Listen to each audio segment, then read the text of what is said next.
دعا قبول نہیں ہوتی، نیز منہ مانگی مراد نہ ملنے کی وجہ۔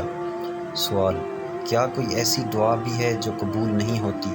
نیز بعض دعائیں لگتا ہے کہ قبول نہیں ہوتی، ان کی کیا وجہ ہوتی ہے؟ جواب: بعض روایات میں بعض ایسے لوگوں کی نشاندہی کی گئی ہے کہ جن کی دعا قبول نہیں ہوتی۔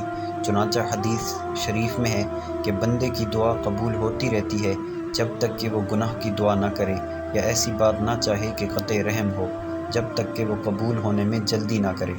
عرض کی گئی: اے اللہ تعالیٰ کے رسول صلی اللہ تعالیٰ علیہ وآلہ وسلم، دعا قبول ہونے میں جلدی کرنے سے کیا مراد ہے؟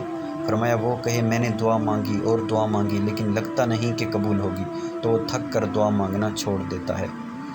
ایک اور حدیث پاک میں ہے کہ اللہ تعالیٰ کے رسول صلی اللہ تعالیٰ علیہ وآلہ وسلم نے ارشاد فرمایا: اللہ تعالیٰ سے قبولیت کا یقین رکھتے ہوئے دعا مانگو اور جان لو کہ اللہ تعالیٰ دعا قبول نہیں فرماتا کسی غافل کھیلنے والے دل کی۔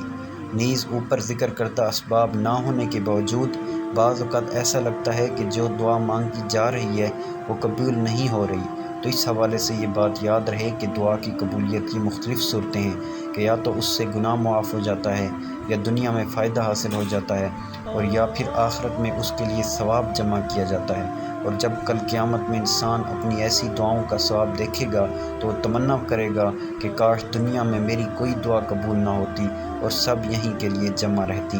چنانچہ دو مقامات کی حدیث کا مجموعہ ہے۔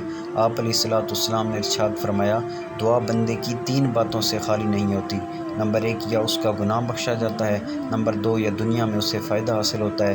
نمبر 3، یا اس کے لیے آخرت میں بھلائی جمع کی جاتی ہے کہ جب بندہ اپنی ان دعاؤں کا ثواب دیکھے گا جو دنیا میں مستجاب یعنی قبول نہ ہوئی تھیں، تمنا کرے گا کاش دنیا میں میری کوئی دعا قبول نہ ہوتی اور سب یہیں کے واسطے جمع رہتی۔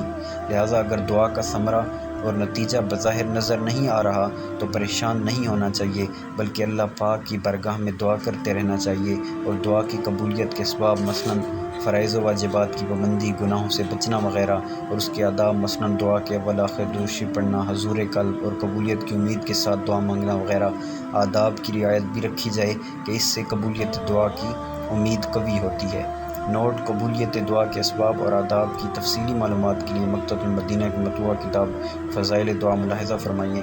یہ کتاب درج ذیل لنک کے ذریعے ڈاؤن لوڈ بھی کی جا سکتی ہے، اور یہ لنک انشاءاللہ عز و جل آپ کو ڈسکرپشن میں مل جائے گا۔ واللہ اعلم عز و جل و رسولہ اعلم، صلی اللہ تعالیٰ علیہ وآلہ وسلم۔